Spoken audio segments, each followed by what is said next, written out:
Cotter, President and CEO of the Las Vegas Convention and Visitors Authority.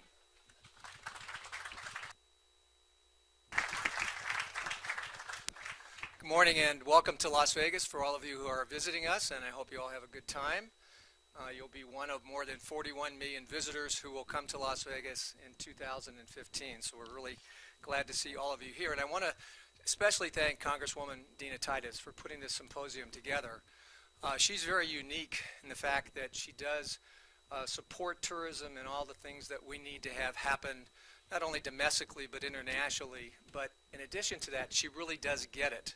She understands the issues both from the destination side as well as the public, business travel, the different modes of transportation that come into play as we try to move people around the country and around the world. And so for that, I want to thank her again for that and for also bringing all of you together today.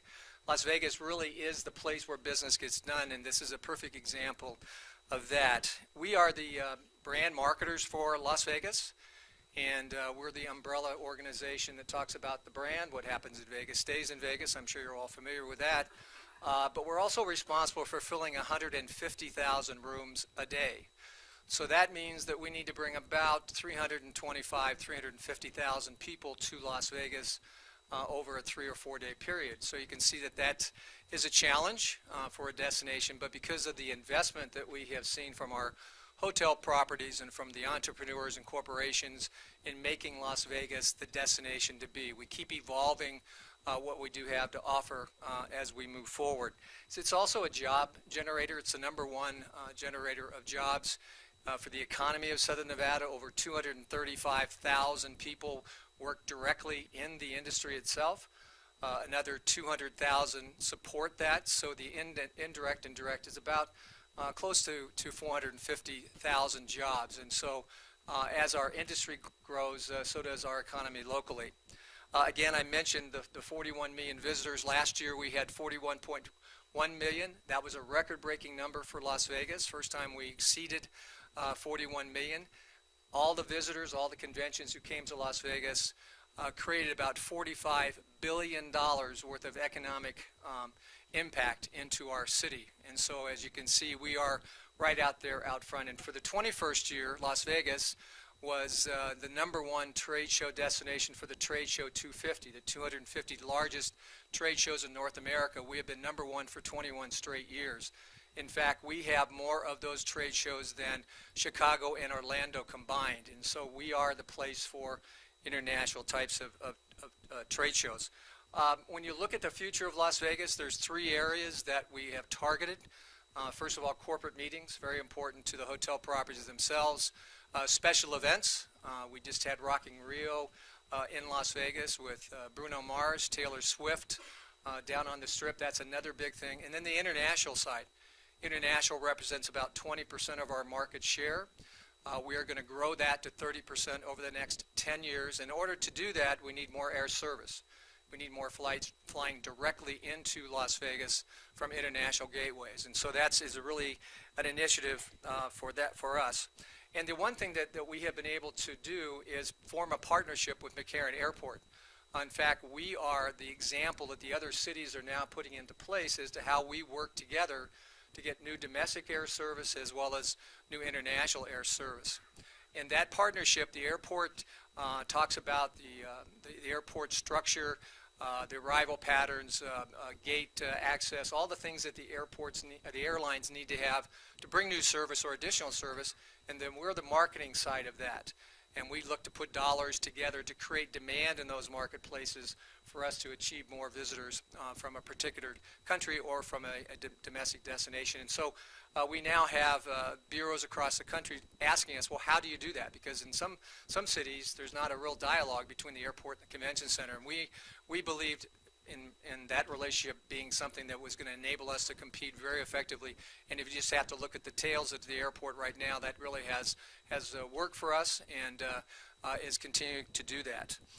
We also hosted the first time ever the Routes Convention in 2013 in Las Vegas, which brought together all the route planners, many of whom have never been to Las Vegas. And so that also is important as we move forward. And then just last month we had the CAPA America Summit. which brought together CEOs of airlines as well as their senior leadership, again, to talk about air service and the challenges of air service, and again, being able to see the destination of Las Vegas. And so one of the things that I was the chairman of, and we have Roger Dow with us today, I was the chairman of the U.S. Travel Association a couple of years ago, and our big initiative was infrastructure in travel, because none of us can be successful unless we are able to move our customers from point A to point B. But that's also true for the economy of the United States as you look at how we can move service, product, people through those pipelines. And so we developed and have an initiative called CAT, which is Connecting America Through Travel. If we are able to solve the infrastructure of travel from the ports to the airports to the trains to the automobiles seamlessly and compete internationally and domestically around the world, we're going to be able to grow the tourism side of it, the business side of it, and the fact that 42% of our visitors, for example, come in by air. And so the more we can make this a seamless activity, the more that we can improve the infrastructure. Not only is it a job creator, but we need to be able to have a system where people can seamlessly go not only from point to point, but also within the destination. Just imagine that 350,000 people who are in the resort corridor that goes from Mandalay Bay all the way to downtown. That's like the city of Green Bay, Wisconsin, coming here every 3.5 days. And so that gives you the scope and the intensity of that. Again, Las Vegas has really been the only city that evolved to host people. That's what we do best. We deliver on our brand promise. Our hotels deliver on their brand promise, and that is what has made us successful as we move down the road to compete in the future. There's about $9 billion worth of construction going on right now in the destination or proposed. You have the Resorts of Las Vegas, Resorts World of Las Vegas, a new hotel which is under construction, the Lucky Dragon Hotel which is under construction, the new MGM AEG 20,000 seat arena, in addition to the fact that they just opened up their fairgrounds where the Rock and Roll Rio was. So that shows the investment attitude. It shows the confidence that the investment world as well as our hotel partners have in the future of Las Vegas as a destination. And so we're very, very confident that we can compete with anyone. We have a product, we have a price point, we have all the different things that you need to have a great vacation or a convention. We're going to be expanding our convention center, which has about 3 million square feet of space. We're going to add another 1.5 million there over the next 10 years. And so we're not sitting back, staying number one for just 21 years. We need to make that the next 31 and 41. So that's the can-do attitude that you see in Las Vegas. And so we want to continue to work with all the carriers, all the airlines, with McCarran, to make sure that we can provide a vehicle for people to get here. And so I'm glad to see all of you are here today. If you haven't been to Las Vegas before, it's the most exciting city in the world. It's my hometown. So enjoy yourselves and have a good conference. Now it's my privilege as the introducer here to introduce you to our moderator for this aviation tourism panel. As the chairman and CEO of MGM Resorts International, he leads a company of 62,000 employees and oversees 15 resort properties in Las Vegas, Reno, Michigan, Mississippi, and Macau. He joined MGM in 1998 after more than a decade on Wall Street, where he was regarded as a leading analyst in the hotel and gaming industries. He is the visionary behind the City Center and the new 20,000-seat arena, which I just referred to, which will be open in April of next year. And they have great plans for that as they go forward. He serves as the chairman of the American Gaming Association. He's a member of the Board of Trustees of the Brookings Institution. In 2013, he was named by President Obama to serve on the National Infrastructure Advisory Council. Please welcome a leader in the tourism industry, the gaming industry, the resort industry, the hotel industry, our friend Jim Murren. Please give him a round of applause.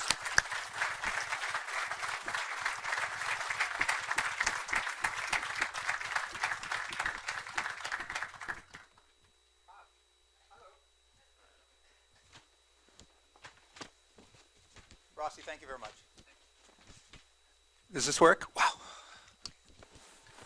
So, ladies and gentlemen, you have to bear with me. I've never moderated anything before in my life, so let's do our best here. I want to first start with introducing our panel, which is these are going to be the stars of the show today, and I'm going to ask them to say a couple words about themselves, their background, so as to get a good context for it. And we'll start with ladies first. Okay, Gail, we'll start with you. And Gail Grimmett, could you introduce yourself and move along? You need that. Okay, as I'll go with moderator. it. Tip number one. Oh, see, another rookie mistake. Okay. All righty. I am Gail Grimmett. I am Delta Senior Vice President of New York. You're probably wondering why a New York person is sitting here in Las Vegas participating on this panel. Each officer within Delta is assigned a town hall, and I have been fortunate enough to be part of Las Vegas for the past 5 years, and had the pleasure of working with the LVCVA as well as McCarran Airport and our 200 employees that are based here. So I want to thank the Congresswoman for hosting us today. I've been with Delta almost 20 years. I was the guinea pig up in New York. I was the first one to be moved forward to try to start a business unit. And so normally we're a very functional organization, but I have responsibility for the profitability of the routes and all of the commercial functions: sales, marketing, sponsorships, community affairs, charitable giving, the customer experience at the airport, and state and local government affairs. I have no background in any of that, by the way. That was a comforting thought as they moved me to New York. I am an economist by background. I was a regulatory economist with the Department of Labor and OSHA prior to joining Delta Airlines, and my previous roles within Delta have primarily been in the analytical functions. I ran pricing and revenue management for 5 years, investor relations for 4, and then various other positions within the company. We carry 160 million passengers and serve 6 continents and have 80,000 remarkable employees throughout the globe. So the next is David, and I like the fact that Southwest and Delta are sharing a microphone here. I think that's well, that could be an offsite here. We can figure out what this all means in a moment. But David Harvey, could you please tell us a little bit about yourself? Yes, thank you, and just pleasure meeting you, Congresswoman Titus, and just thank you for hosting us. My background at Southwest, I've been with the carrier for 16 years, and had a chance to see the airline from a lot of different angles, so technology, corporate strategy, commercial, and now most recently network planning. So I have the very exciting responsibilities. We have 700 aircraft, really trying to understand demand and where to deploy those 700 aircraft. So it's as Gail can say, it's ever moving, and there's always something changing with the industry. The Southwest story is a pretty exciting one, pretty unique one. Our mission from day one is really connecting people to what's important in their lives.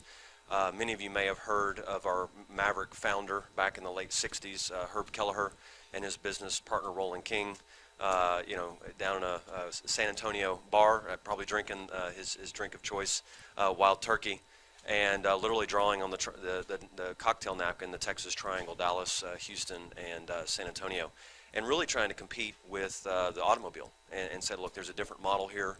We can be disruptive. We can this low cost. So out of the gate, it was all about high efficiency, high utilization of assets, secondary airports, the point-to-point model versus the hub and spoke. And clearly the name South and West, that was our focus, but really kind of a national network, and today the largest domestic carrier. So over 25% of the U.S. domestic market share. 1 in 4 people that fly every day in the United States fly on Southwest Airlines. We're very, very excited to be here. McCarran, so Las Vegas, we have over 40% of the shares. So all the customers that we're talking about bringing into Las Vegas, so we carry over 40% of those every single day into the airport. We have 220 daily departures and over 60 nonstop destinations, and looking for the next best opportunities to bring people to Las Vegas. So very excited to be here. Thank you, David, and I'll turn it over to Roger Dow. Yes. Thank you. It's great to be in Las Vegas. It's almost a second home. I was here a week and a half ago, and I think a month before that. Rossi, as you said, was our national chair. Jim sits on our CEO roundtable, so we're very engaged. And the Congressman, I want to thank you. Extremely supportive of a lot of issues. He's a co-sponsor of the JOLT Act, which aims to bring more people to the United States through increasing the number of visa waiver countries. Very important to us. I've been at U.S. travel for 10 years now. 34 years before that, I was with Marriott Hotels. I started when Marriott had 6 hotels, and came to this position when Marriott had almost 4,000 hotels. U.S. travel does one thing. It tries to get more people traveling. both to the United States and within the United States, to get more people filling all those rooms that Rossi talked about. It's so important. When you look at it, it's a $2.1 trillion contributor to our economy. And a lot of people don't look at this industry, as far as travel and tourism, as being serious business that it is, because we're always talking about the fun and the enjoyment, and so therefore they don't realize that this is bigger than most industries in America. We employ 1 in 9 Americans get their job, and when it comes to air travel, without air travel, there would be no Las Vegas community as you know it. Without air travel, there'd be no U.S. economy as we know it. It's critical to our economy, to our jobs, to our way of life, and to travel and tourism. It's a great time if you're an airline to be in travel and tourism. They're having very, very good years, and they've had some very tough years, let's be honest about it. But the bottom line, tremendous years, both about $8 billion of profits for the U.S. airlines this past year, about $25 billion. Fuel prices are low, a lot of good things working. It's a challenging time in some parts if you're a traveler, because of infrastructure that Rossi talked about, having more competition and more flights, and having access, and really having the ability to go where you want, when you want. So this is an extremely important conference, so I'm glad to be here. Thank you. Roger, thank you very much. And bringing it global to local here, Jay. Can Jay Francis tell us a little bit about your business? Hi, good morning. My name is Jay Francis. I'm with Sundance Helicopters, and it's an honor to be here. Congressman, thank you much to you and your staff for doing this. To be amongst such titans as these guys, I'm very blessed. My background's in the hospitality business. I graduated from the University of Houston, was in hotels and resorts, private assets. Most recently, I served 5.5 years in Saudi Arabia, directing a lifestyle for a compound for 7,000 people. Our company is owned by a larger conglomerate called Air Methods. They're one of the largest air medical businesses in the United States. And they decided to get into the aviation tourism business and purchase Sundance Helicopters and Blue Hawaiian out in Hawaii. And in part of that, they decided to put a tourism individual in charge of it. So instead of going the aviation route, they went the tourism route. So I've been here only for about 5 months now, and back in Vegas, and excited to be involved and get involved with more with the people here. So thank you. All righty, so we want to get going? You guys are fired up about this? So I want to start first on the global stage. And Rossi, you mentioned it, and I want to thank Congressman Titus and our federal delegation for pushing people to Las Vegas, to the United States. Let's talk about international tourism. I see it in our business. The fastest growing tourist to Las Vegas is coming from outside the United States in terms of growth to us. Brazil, China in particular, but really broadly. So what are the trends, do you think, over the next few years? Rossi, you talked about 41 million visitors, about 20% of them are international. Where's that going to go? And is that a good thing? Is it a good thing to bring more international tourists to the United States? And I'll start with Roger. What do we do about improving the pipeline? Yeah. I think it's a very good thing. If you, we began focusing as an industry on increasing travel into the United States. While we were asleep, literally asleep as a country, we lost 37% of our market share between like the late 90s and 2001. And then we did several things to increase that. One, made it easier to get a visa. Years ago, 6-7 years ago, you'd have to wait up to 3 or 4 months to get your interview for a 3-minute interview from Brazil, China, or India to come here. We've moved that now down to 2 days. Huge impact. Visa waiver countries, there were only 27 of them back in 1987. We now have 38.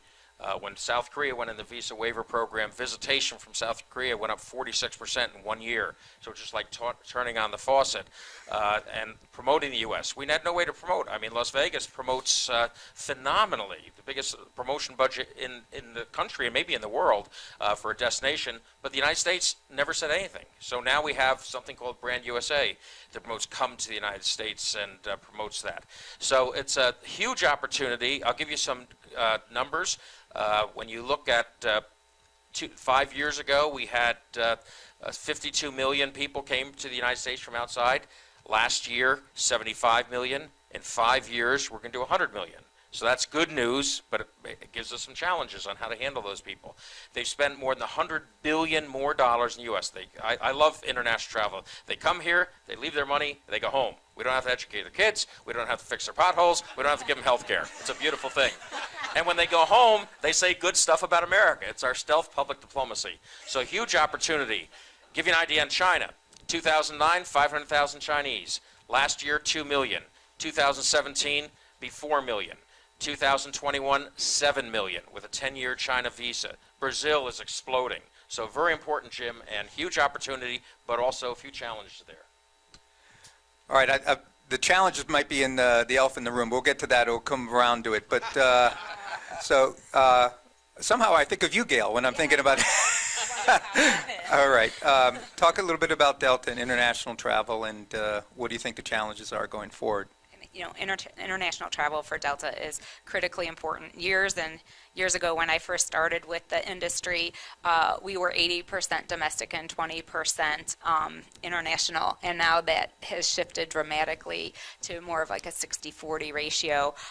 Brazil is very important, and it will continue to be. It's under a little pressure right now with the strength of the dollar, as is, you know, it was a good portion of the rest of the international market, but that doesn't mean you stop investing, and that doesn't mean that that you continue to try to increase demand along the way. China, also incredibly important from a New York perspective. I know that New York's expected to get over 1 million visitors by 2017 from China.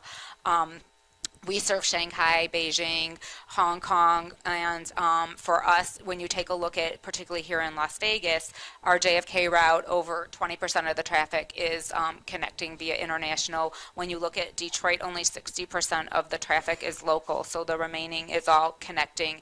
And we just started Seattle-Las Vegas service in order to better connect a lot of our new Asia service from Seattle to Las Vegas. I think that the world has become more global.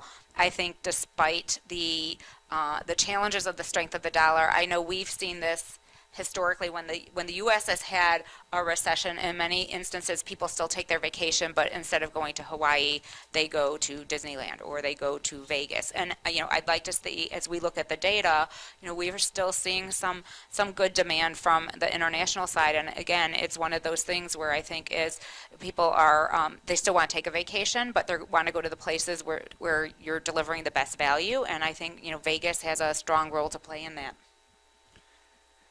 And why don't we stay on international for a second, and maybe Gail just start, and we'll go right down the hall, because this is something that we experience a lot at our hotels. We get some really grumpy guests coming into our properties, and we have to do a service recovery. Why are they grumpy? Because they've flown for a long period of time, and then there's the big wait at customs. And sometimes you get a not-so-sunny person, and their first impression is an important impression, is not necessarily the best impression. And then it costs me money, right, because I have to give them a buffet ticket or something so, yeah, well, okay, so how do we address that? I know there's been progress that's been made, but we'll start with our two big air carriers here and talk about that. There's been remarkable progress, both with the help and support of Congress and helping us get incremental spending and manpower, but also technology has had a big role to play. The automated kiosks that have been deployed in many of the airports has helped to expedite a lot of the process in terms of improvement in wait times at the terminals. In particular, while those automated kiosks are only good for domestic U.S. citizens, it's allowed Customs and Border Patrol to divert some of that manpower to actually give more attention to those international visitors that are coming into the U.S. So that has helped. Global entry has also helped, as well as pre-check, and we spend an inordinate amount of time really trying to educate our customers in order to sign up for global entry and pre-check. In many instances, for our bigger customers, we will work with the TSA in bringing them to their business so that they can sign up a large number of people at one time in order to continue that movement along the way. We were talking earlier, the incremental heads for Customs and Border Patrol, I think, has been critical and necessary. There's a lag, though, which is why technology has been so helpful. It takes 16 to 18 months to get trained to go into Customs and Border Patrol. So from the time that that budget is approved to the time that they can actually start their job, there's a fairly long lag time. And so it's been incredibly helpful to us to be able to leverage the technology that's been out there, and we've been very grateful for the help and the support that we've gotten both locally as well as nationally with the support to try to help move that. Thank you, Gail. David, you want to tackle that? Would love to. Quick comment on just how Southwest looked at international, and then to your specific question about the customer experience. Southwest, one of the primary reasons why we purchased AirTran and integrated AirTran over the last 4 years is to actually fast forward our international presence. So, Gail talked about the 60-40 split. Today, Southwest is 98% domestic, 2% international, and we've come out publicly and said there's at least 50 international destinations that we can launch just with our 737-7 and -8. This year alone, we've actually started or announced service to four new destinations. So San Jose, Costa Rica, Liberia, Costa Rica, Belize City, Belize, and also Puerto Vallarta, Mexico. So huge growth for us, and we've got so much pent-up demand with our domestic customers and our strong loyalty program. I would say out of the gate, we're going to be more focused on the U.S. point of sale and taking people to leisure destinations, people that just want to go lie on the beach, and it's just an extension of Florida or some other excursion. But we are right now trying to get all of our capability in place so we can really start to market and sell and win more of the foreign point of sale. So looking at the ethnic and VFR markets, there's just a lot of uniqueness. I probably learned a lot from Gail, from Delta's experience in that expansion. And the last thing I would say is just we have made commitments to Houston, Hobby. We've got an international gateway coming online this October. Our largest international gateway is in Baltimore, and we've made commitments to Fort Lauderdale. But we are looking at what is that western kind of gateway, Vegas, West Coast. And then we also have a lot of folks, international carriers from Asia, that want to be dance partners and want to do code share and interline. So that is very much top priority for us as well. Just the quick comment about the customer experience is we're somewhat limited today because we are focused on the U.S. point of sale. We have put a huge amount of investment and priority in what we use the term hospitality and reliability. We need the international travel to be as reliable as our domestic, and really have to take our hospitality up a whole other level. So those will be continued focus that you'll see from Southwest. Well, thank you. And we're going to go to Jay on this because from our personal experience, the international traveler, in addition to all the good things Roger said about the traveler, I could add to it that they're far more experimental, adventurous than the domestic traveler. They come here to Las Vegas, they stay longer, and they are more inclined to see the wonders of the Southwest. So they'll be more inclined to go to the Grand Canyon, Hoover Dam, they'll go to Red Rock, they'll go to Bryce Canyon, they'll go to places where Las Vegans haven't been at all or infrequently. And we love that at MGM because it creates those special moments that you can only have if you are getting out of your hotel room and trying different things. And I think it brings people back more and more. So that's kind of right in your strike zone, isn't it, Jay? And what's happening with that business? And what is your mix between international and domestic, if you have those numbers? Yeah, absolutely. What's interesting in the helicopter business in Vegas is many people don't know this, but it's probably a $200 million piece of business just here in Las Vegas. There are over 200 aircraft that service this. And earlier I was talking to some of the news people, and they were talking about how do you pull this together, because if you travel Las Vegas, you see helicopters in the air all over the place. And it is a beautifully orchestrated event that happens between our pilots following very detailed flight paths and altitudes. But we have two bases here locally. We have our Las Vegas base, and we have a base out at the Grand Canyon. At the Grand Canyon, 90% of our business is the Chinese market. And, I got asked a question one time from my company, am I afraid of the relationship that I have, do I consider it something that we should be concerned with the Hualapai Indians? And I said, no, the thing you should be concerned with is the Hualapai Indians' relationship with the Chinese. Because if that ever dries up, it's going to hurt. And they all come from Las Vegas. It's amazing that this group of people will get up at 4:30 in the morning and take a bus all the way out to the Grand Canyon to experience the Grand Canyon.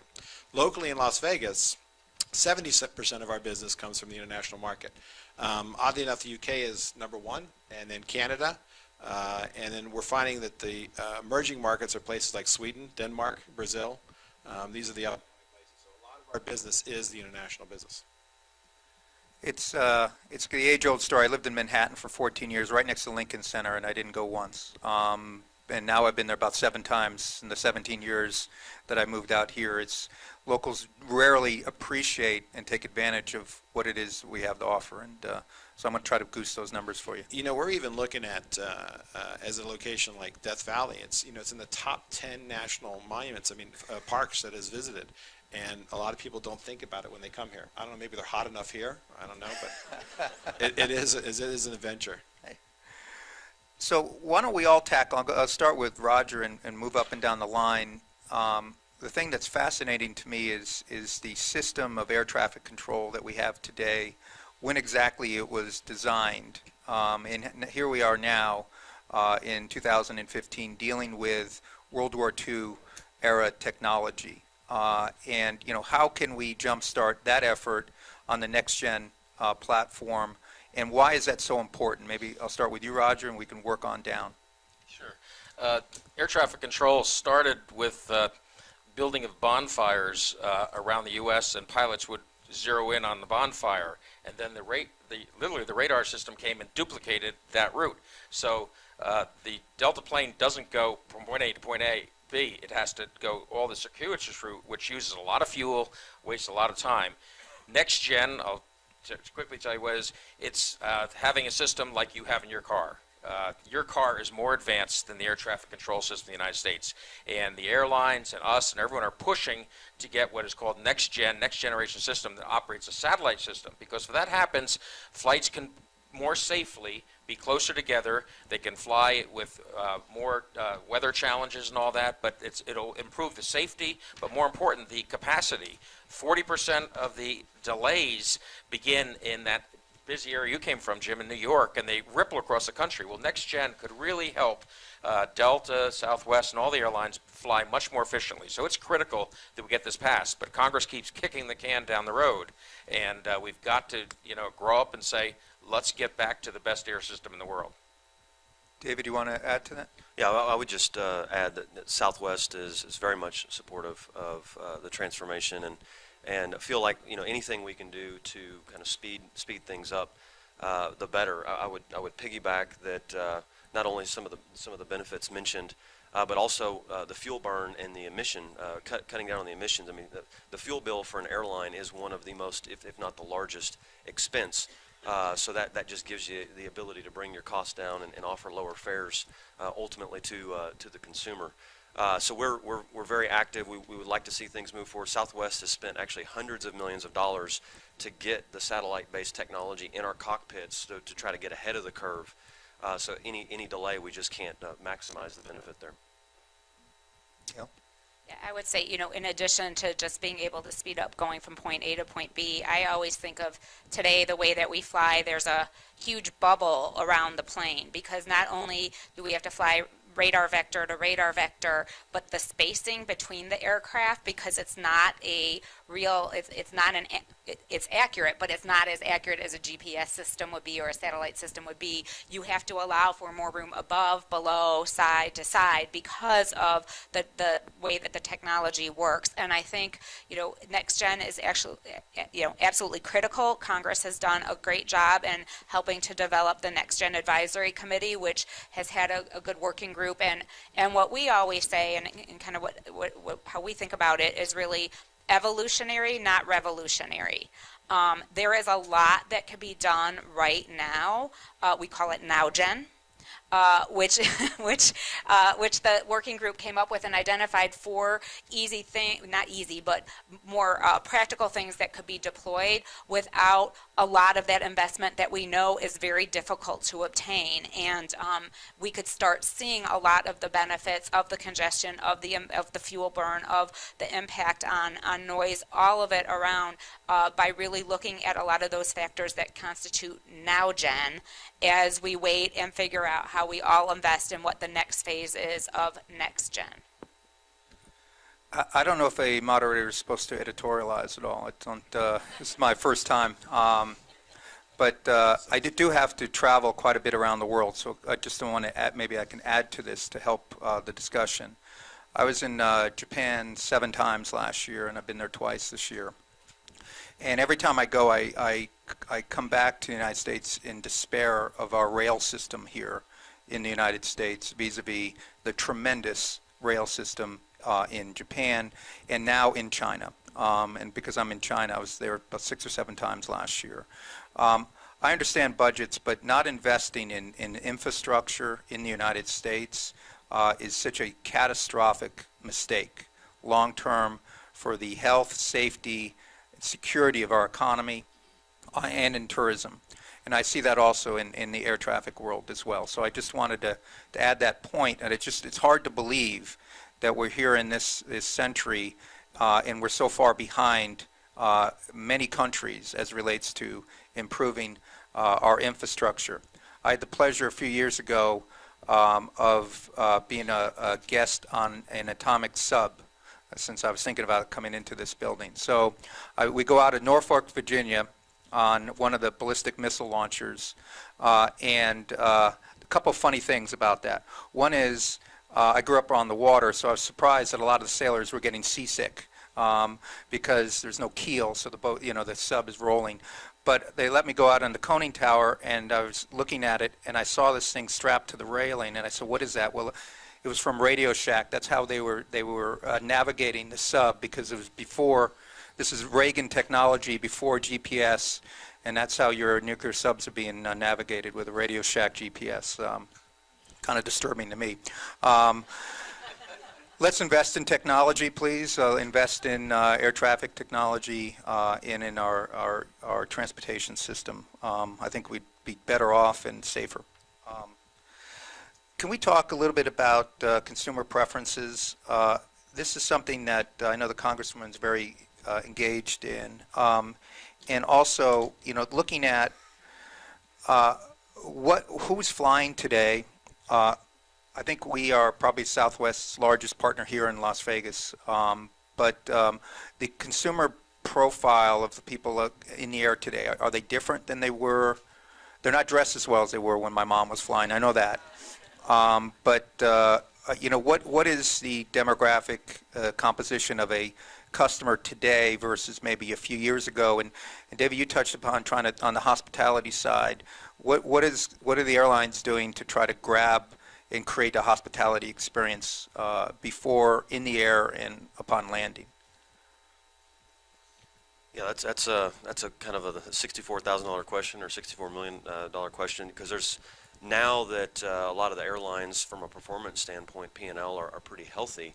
You're seeing massive investments in airports, in new planes, in the experience, kind of the whole value chain that you were describing. So there's a lot of attention there.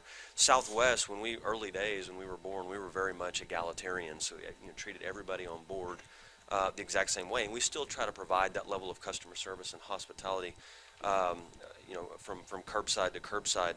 I would say, though, that you're seeing a little bit of a shift, especially the three legacies, and Gail can talk to this, very much focus on kind of that business, kind of that upper end traveler, and really trying to perks, and very, very strong, impressed with the loyalty programs and everything that, the loyalty programs, you wouldn't believe how important that is in the actual purchase decision, the preference for the consumer. They want the flight at the right time, they want the right price, but loyalty is right there. The stickiness of that program. Some of ours is motherhood and apple pie. You've got to have the technology because you've got the high touch customers.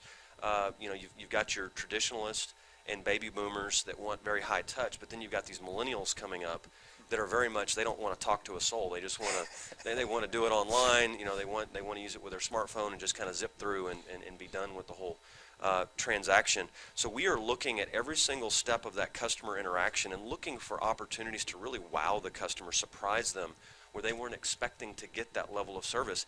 And it's basic things like put a smile on your face and call somebody by their name, find out information to try to engage. So we've invested a lot in not only our new hire training but also our recurrent training. So it's a combination of just the basic relationship building and then the technology to support it. Gail, and then Roger. Yeah, I would say, if you take a look at who's flying today versus who was flying when I started with Delta, it's a far more broader group of people flying. I mean, commerce has changed, so that's the first piece of it. The second piece is, quite frankly, the Southwest effect, as we call it, in terms of really being able to stimulate incremental demand over the years. There's a whole separate group of people that are flying today that maybe necessarily 20 years ago they weren't flying. We spend an inordinate amount of time looking at product and hospitality and delivery. We feel, quite frankly, up front, the most important thing is our employees. If we invest in our employees, we give them the tools that they need to do the job, we give them the training that they need to do the job for hospitality, then in turn, they will deliver a great service to our customers, who in turn, to your point, it is the purchase drivers today still are schedule, price, and frequent flyer loyalty, but frequent flyer loyalty program. But then there's loyalty drivers. And if there's one thing that we learned, and when it took a long time to learn the lesson, quite frankly, but we've learned it, and that is you can never stop investing in the customer, in the product. And that is from curb to curb. So whether it's the technology that you're deploying for the kiosks, whether it's the product on board in terms of Wi-Fi access, in terms of seating, in terms of what you're being able to deliver to the customer along the way, we're far more thoughtful about it. Not everything works. We do a lot of test programs to see if something works. We're testing some valet services now, where we're trying to preload some bags on board our aircrafts on some routes to help the boarding process and ease the boarding process along the way. And I think one thing that has really helped that is the advancement of technology and the robustness of the data that we now have in terms of feedback from our customers.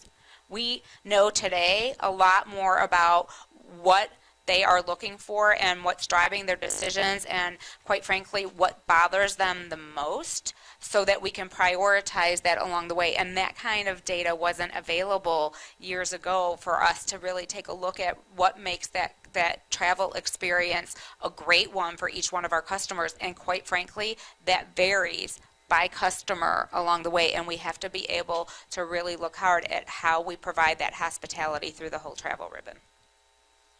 Roger, can you wrap that one up? Yeah, I'm going to take it a little different way, Jim, and say who's not flying. And what's happening is all the people that Gail and David talked about are flying, which is great.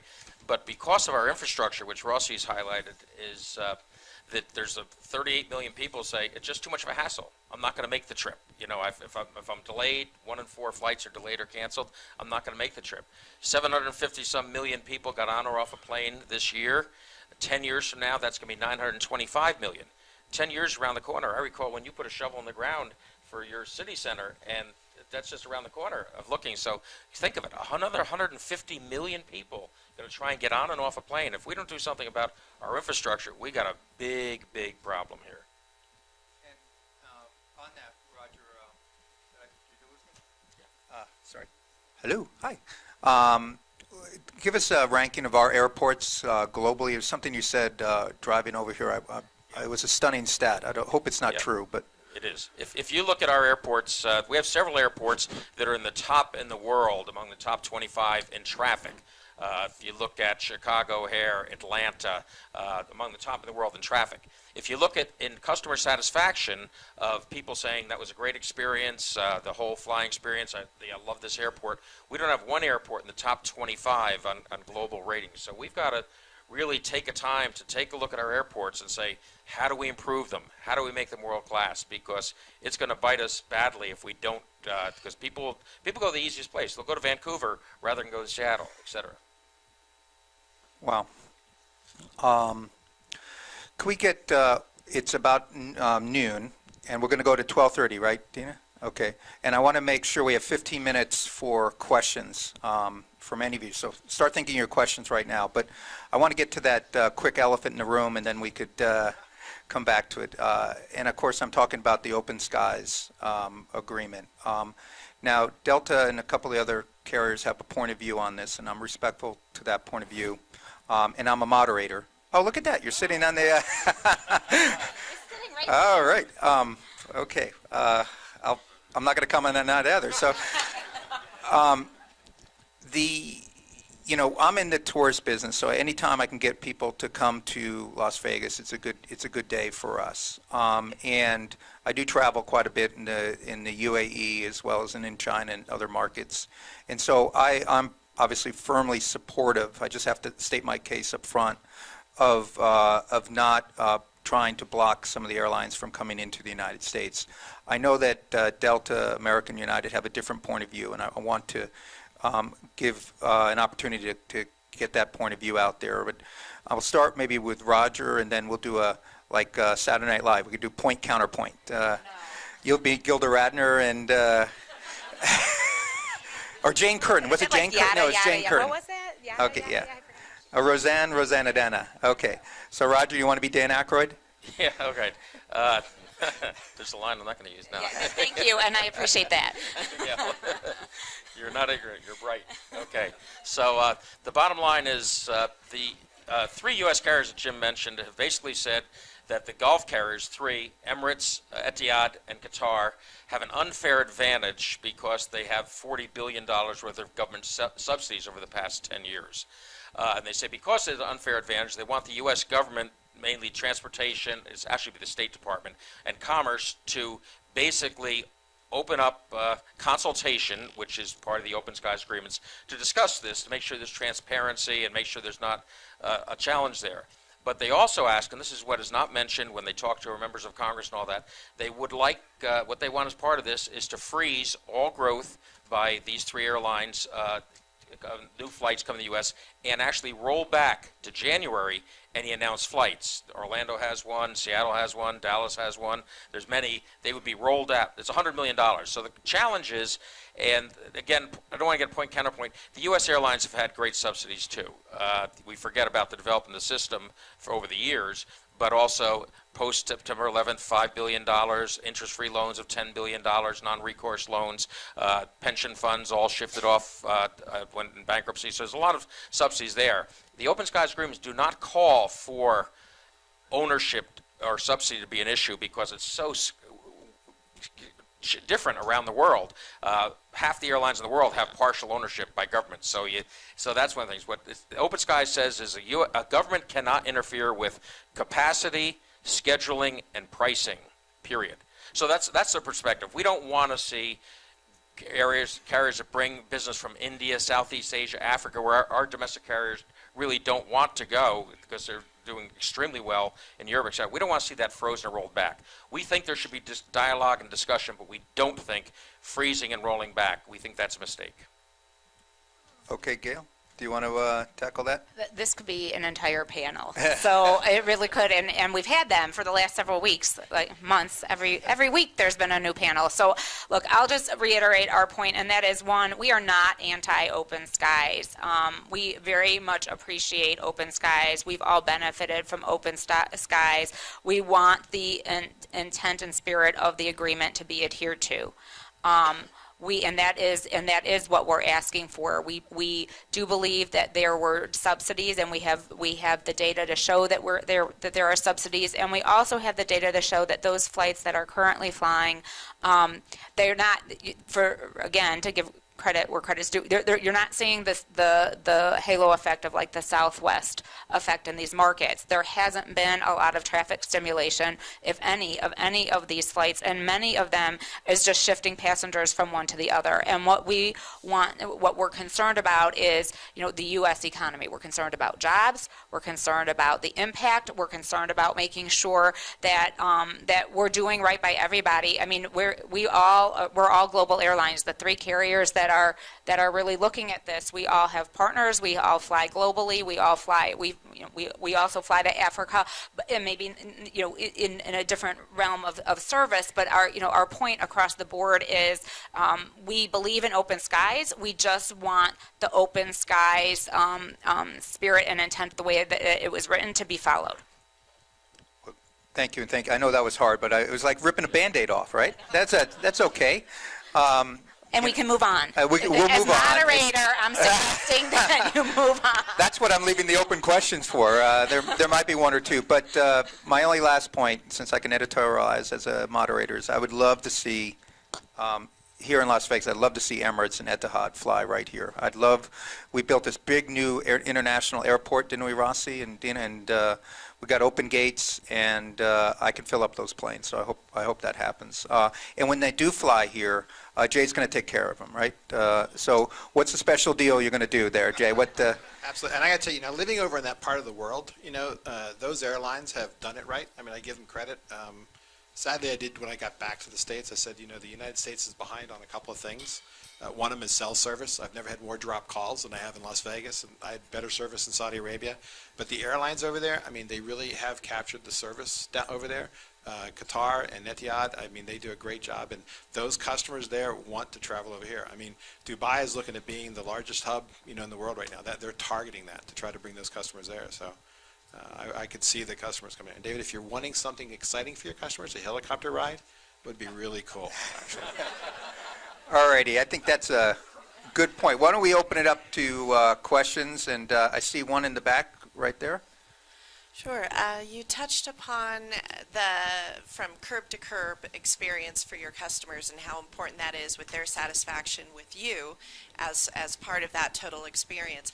How are you partnering as airlines, hotels, car agencies, others to try and give that whole experience and make it easier from a consumer standpoint? It's a good question. Let's start with Southwest first. You want to start with that and then move around? Right. Yeah, it's a very good question, and I'd say very directly, I think it's ripe for opportunity. You don't have maybe as much collaboration clearly across airlines, but then also the different service providers.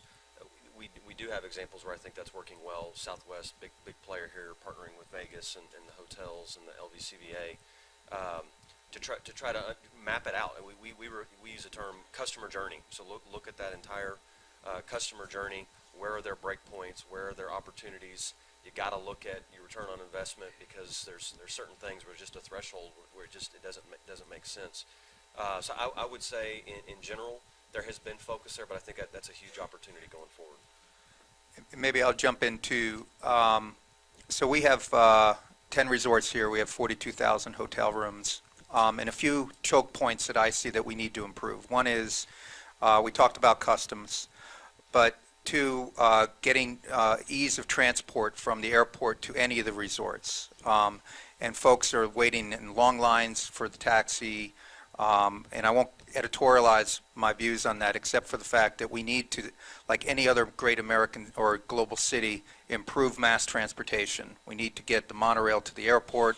We need to get some circulation around. And we as a company have tried to have a check service so that you can check your bags at the hotel. We can grab your bags, because that's another choke point in terms of timing. Anything we can do to make the customer experience a better one. We're also encouraging excursions outside of the Strip itself, which is why I love having tour operators here to get more of that experience. David mentioned the millennials. The millennials do not set up an itinerary. They don't call a travel agent and say, okay, I'm going to Las Vegas 3 months from now. I want to go to these shows. I'm going to these restaurants. And they're very, very spontaneous. So if you can create those moments where, whether it's an arena that I'm building or parks or public spaces, you will create a better traffic flow. And my last point on that is we've done a really lousy job in Las Vegas in the pedestrian experience. And so our tourists walk up and down the Strip at night. It's like a gauntlet of the smut peddlers and the people selling fake water that's supposed to be bottled water. And the ACLU protects all that, quote-unquote, free speech. And so I'm not digging that part of it. So what we're creating at MGM is our own pedestrian experiences. I'm building my own sidewalks, my own parks, because I can kick SpongeBob, who's drunk, by the way, off of my park, and I can put in a safer environment for everyone to enjoy. So it all is about creating a total customer experience. MGM works a lot with the airlines and with tour operators, with the U.S. Travel Association, with our federal delegation, to ensure that Las Vegas becomes that kind of destination. Can I just add to, if you don't mind? I think, I would be remiss without saying this. I think that LVCVA is leaps and bounds ahead of a lot of other cities in this aspect. And while there's still room to grow, the attention to detail, I know, we bring our team in every year, and we sit with Brig, and I bring Delta Vacations, network management, revenue management, sales. We bring our tour and consolidator sales with us as well, and we sit with the hotels and we sit with the different venues to understand where's the business coming from, what's needed, what's everybody's goals in terms of what they're trying to achieve. If there's opportunities for us to partner with the LVCVA offices that are international so that we can find some ways to really work together, you don't find that in every city. You don't. And I think that while there is always room to grow and change, and I agree, New York, we don't have access from LaGuardia to the city as well. There's always room to grow in improving the customer experience. I would say, a big shout out to the LVCVA for the work that they have done, because they're well ahead of it. Excellent. Couldn't agree more. Another question? Yes, sir? I'm Carl Bosworth. I'm the director of Lifeguard Air Ambulance here in Las Vegas. And oftentimes we find ourselves at the end of the travel ribbon. I like your expression that you used. And we find ourselves at the end of that when things haven't gone well. So I would say that in a way we get involved in tourism, which is taking people home, repatriating people who get ill or injured while they're here in Las Vegas. And it happens in other markets as well. And I know that a lot of as a flight nurse, I've found it frustrating to be flying at 45,000 feet, going from bonfire to bonfire, trying to get grandma to somewhere where she can stay alive on the worst day of her life. And a lot of the airlines have developed, competitive precision GPS approaches and things in places. Boy, we could use those things. And I'm just wondering how the industry can help us when we find ourselves at that back end of tourism, because that is part of it as well. It's getting people home. Thank you. Thank you for your question. Anyone want to tackle that? I would think, look, it definitely needs to be fixed for everybody, and some of that requires a lot of partnership with the FAA. We believe that the FAA, a project management office to actually work through a lot of these next-gen challenges should be in place, so that there's enough resources for us to look through some of those challenges along the way. A lot of the technology that you're talking about, a lot of the satellite-based systems that you've talked about putting in your new cockpits, it's incredibly important. And as you order new planes, you can certainly order them with that technology in them. But when you're looking at airlines that have 800 airplanes that need to be retrofitted, and or a whole air traffic control system that needs to be retrofitted, I go back to that's why we need to look at evolutionary and not revolutionary, because that whole thing is going to take time, where there could be things that are available now, whether it's takeoff and landing paths and things that I know the FAA has put in place, and we've worked with them in several different cities to get moving. It's the evolutionary things that I think we should focus on first, because if we're waiting for revolutionary, we're going to be having the same conversation next year and the year after and the year after, and there's things that we could do now while we're waiting for some of those investments to occur. Thank you, Gail. Roger? Yes, just last Tuesday, we announced what we call an air system strategy. And one of the things to look at is FAA is to really do something that's transformational. And could you make that private? Many areas do that. We're looking at the tax situation. The airlines are overtaxed. They paid some 21 to 25%, depending on who you talk to, in a ticket. And what we're saying is, peel that back and go to a user fee. So in other words, if you buy a $300 ticket on Delta, you pay the same 21% tax whether you go 300 miles or across the country. So we think for the airlines, we ought to peel that back, because it's a big part of their costs, and let for what you use, and that would reduce taxes in America. It would give us a funding system to fund this FAA reauthorization, and also allow to fund the airports, which is a passenger facility charge. So I think we have to look transformational. Is there another way of skinning this cat? And one of the things is all those taxes that go to the airlines pay, a lot of them don't go directly to the system. They just go to a big pot in Washington, D.C. And we ought to find a way to make those taxes lower and work for the American travelers. Well, if I heard that correctly, Roger's advocating for the airlines, right? So now you guys got to join the USTA, right? I mean, that's going to save you money, right? Roger, you're going for that, right? And then Delta will drop this whole open skies kind of stuff, and then heard it here. and then we're all Anyone together on this. listening on the web, we're kidding. We're kidding. All right, David. Yeah, just one other comment, and thank you for teeing that up. Just as a specific example, so 30% of the average fare. Just as a specific example, there was a TSA fee increase. Southwest is anti fees and extra taxes. Of course, you think about something like a bag fee or a change fee, which Southwest is the only major that doesn't have that. That's a choice for the consumer.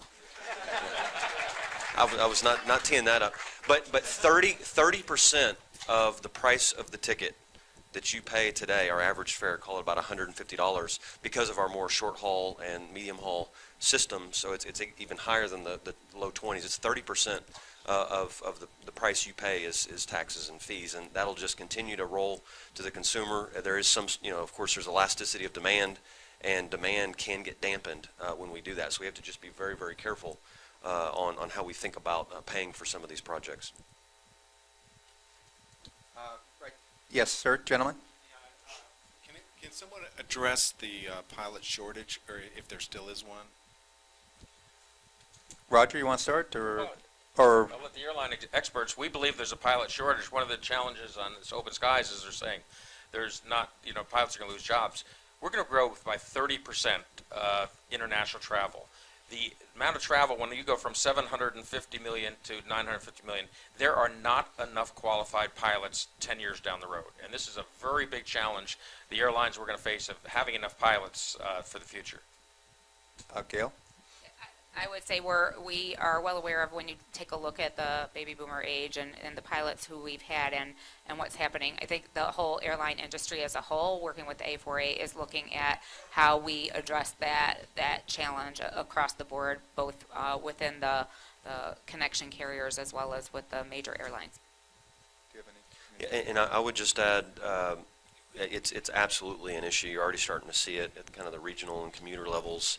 And it's just, you think about all the hoops they have to jump through, all the training, certification, and then the starting wage, to be honest, is kind of paltry compared to just all the different options that people have coming out of high school or coming out of college today. So to think I'm going to bust it for 10 or 15 years for the chance, working my way up and moving all over the country to maybe land with a Delta or a Southwest, that just doesn't, with all the high-tech jobs and all the other things. So it is absolutely an issue.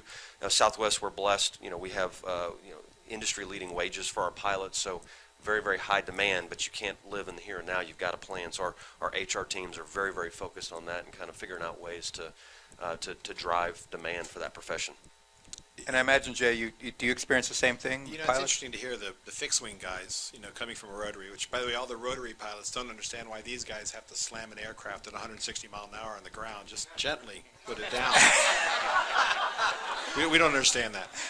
But, being owned by Air Methods, which is an air medical, the requirement to be an air medical pilot is 3,500 hours. The requirement to be a tour pilot is 1,200 hours. So many of these guys, get trained and certified in rotary craft, and then they immediately go to basically doing training and education and for people, and then they come into our industry. And part of the reason Air Methods bought us was to create a pathway up to their pilot stream. So they bought us, and our pilots, who fly an average of 1,000 to 1,200 hours a year, can then get the hours quicker so that they can go back into the Air Methods, the air medical business. I had no idea about that. Right here, and then this lady in front. Sorry. Drones are on the horizon for military fighter jets. Are they on the horizon for commercial pilots? Oh, drones. Who wants to tackle drones? I would say no. I think the technology is going to be there sooner than we probably think. But I just, this is personal opinion, I just think the hurdles for the consumer just won't stand for the type of responsibility you're talking about, having a single pilot, because that is a potential solution, a single pilot with the technology backup or unmanned. So I think that is decades away before we see something like that. Everyone agree with that? Yes, as a passenger. Yeah. All right, young lady here. I'm a global realtor and also a EB5 liaison, and I've been doing a lot of work over in Macau and also in Mexico. And Mexico government gave a lot of money to build the new seaports up the Sea of Cortez. So I'm wondering, with that going on in the next few years, that getting built out, are you guys going to be focusing on getting more routes in and out of Mexico? Because that's a huge market to capitalize on now. I'll tell you upfront, so Aeromexico is our partner, and we actually have an investment in Aeromexico. So Mexico for us is an important, not only destination for us, but Aeromexico is an important partner for us, and serving Mexico is going to continue to be one of the top of our priority lists. And I would just say our biggest international expansion plans are Mexico, Caribbean, Central America. We can do Northern Rim, South America, and then at some point we'll be going north of the border too to Canada, but Mexico is a huge priority for us. Roger, what are we seeing in Mexico from a USTA perspective? Mexico's growing, been growing about 9-10% a year and continues to grow. So the two biggest markets in the U.S. are Canada and Mexico, then comes UK, Japan, and it starts with China, Brazil, etc. So big market, growing market, so we're very interested in Mexico. Great. I'll take one more question, and I'm going to ask our panelists to give a couple of summary thoughts if they have forgotten anything and want to get a point across. Is there anyone have one more question? Yes, right here. Excuse my back. All right. Since we're talking about Mexico, can you address for a minute your thoughts on pre-clearance airports in Mexico? None of those are available today, although we do have pre-clearance airport in some other countries. To me, I think that is the next logical step. Just wanted to get the panel's thoughts. Roger, you want to start with that? I'm very supportive of pre-clearance. What pre-clearance is, as you may not know, it's basically you go through Customs and Border Protection in Ireland or in Canada or in Abu Dhabi, and there's about 8 places. Secretary of Homeland Security just announced last week that they're looking at adding 9 or 10 European destinations. So basically, you could get on Schiphol Airport, get on a Delta flight to the United States, be cleared, land in Kennedy or land in Atlanta, and go just like you would come in from Chicago. Just get off. And so pre-clearance, I think, is a very important way. It allows you in areas to look specifically at travelers. That's why Abu Dhabi and all that, I think it's important. Get to look at a specific group of travelers in that area. It allows for convenience and takes the load off the Customs and Border Protection people in the States. Very much in favor of pre-clearance. The only thing I would add to that, aside from the pre-clearance, is I think it's also important for all of the airports and the airlines to evaluate what they might need to change at the airports for that pre-clearance, because you're going to have a whole bunch of new carriers that now are counted as domestic carriers. So all of the baggage is going to go to domestic baggage claim. And so if that is not ready and you don't have enough domestic baggage claim units, or you don't have enough of the belts and the infrastructure there, you're going to ease one process and then cause congestion on the other process with the baggage. And I bring that up because I know we think about that right now with some of the pre-clearance from Abu Dhabi. It makes it far more convenient for the passengers, but now you have an A380 that has their baggage that's going on to domestic baggage claims in the terminal. And so, it would be a shame to fix one thing and then have it drive something else, whereas people need to just kind of work together and make sure that the right investment is going in at the right places in order to be able to handle that. Yeah, and I've had a perspective on this. I've dealt with the Homeland Security and with the State Department. There's always this tension between the State Department wanting to improve international tourism and Homeland Security wanting to keep everybody out. And there's a balance, obviously, and certainly post 9/11 there's been a lot of dialogue around this. But I travel a lot in the Middle East, and of course City Center, that almost killed me, by the way, Rossi was mentioned, it's half owned by the Emirate of Dubai.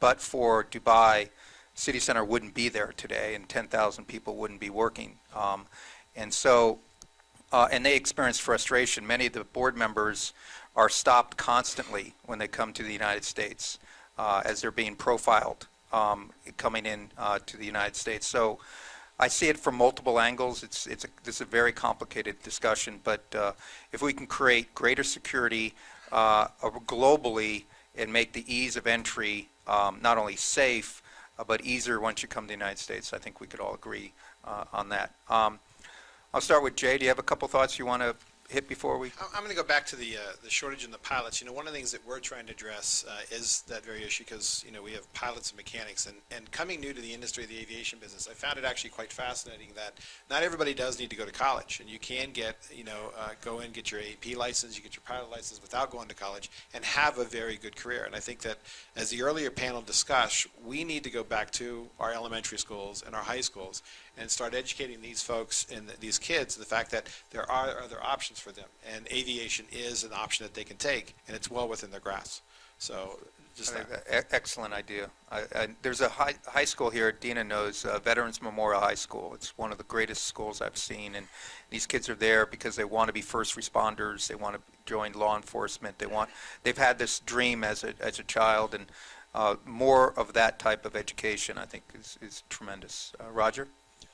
What's going to make us world-class is having great domestic carriers, as I'm sitting with here, that are healthy and growing, having competition, because competition brings down fares and has more people and more access from around the world, so we're for that, having great air traffic control, and lastly, having great world-class airports. Example here in McCarran is you just put on a fabulous new terminal. But that was done with taking dollars from what's called a passenger facility charge to build that. Now McCarran is tapped out for another 10, 15 years on the ability to improve. So what we want to do is we're looking to get a small increase in the passenger facility charge to enable these airports to be world-class, to grow the gates. It's extremely important. So if we have all four, we win the game. If we only have one or two of the four, we don't. Thank you. David? Great. Just wanted to, one comment, Gail threw a couple softballs out there about the Southwest effect, so I wanted to take an opportunity to talk about that. At the end of the day, Southwest is about friendly, reliable, low-cost service. We're all about low-cost model. And the Southwest effect that Gail mentioned, love to just report we've made some significant investments in Dallas Love Field with the Wright Amendment expiring and being able to do all the long-haul flying. We picked up a bunch of slots at DCA. So we've grown that portfolio significantly in the whole Baltimore, Washington region, and a lot of the international we're talking about. We're seeing low fares is absolutely driving demand and stimulating these markets. So we're very excited about the future, and just thank you for your time today. Thank you. And Gail? I think the one thing that really became apparent today, if it wasn't already, is how complex this business is and how each one of us somehow affects the passengers, the passenger or the tourist or whomever's experience one way or the other. And so, days like today are particularly important because it allows us to be thoughtful about what we're working on. It allows us to talk about what technology is on the horizon. It allows us to talk about where the bottlenecks are. And while we might not always agree, in the end, we all have the same goal, and none of us are going to be successful if we're not encouraging tourism and we're not bringing people here. It doesn't benefit any of us. So for us, a healthy environment benefits all of us. A rising tide lifts all boats. Thank you. And I would just finish by saying that I'm here because of Congressman Titus. I'm a huge fan of you, Dina, and I love Las Vegas, I love Nevada, and I love what you do as an advocate, a fierce advocate for our community. And Rossi, I think I have to echo what the LVCVA does is so incredibly important to all of us here. We literally owe our livelihoods, if you live here in Las Vegas, to the hospitality business, and hospitality business owes a lot to the LVCVA. So could you all give a round of applause to our congressman and to our panelists, please? Thank you.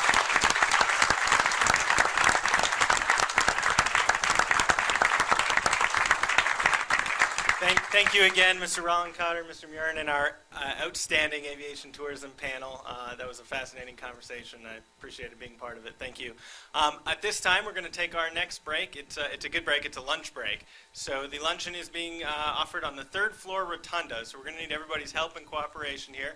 It's one elevator and a stairwell. So our folks outside of these doors are going to direct you and help move you up there.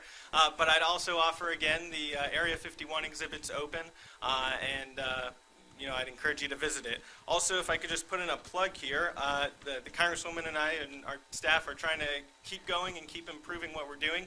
So if you could take a minute before you leave the conference at the end of the day to fill out this evaluation and let us know what you thought and how we can improve in the future. Thank you very much. Thank you again.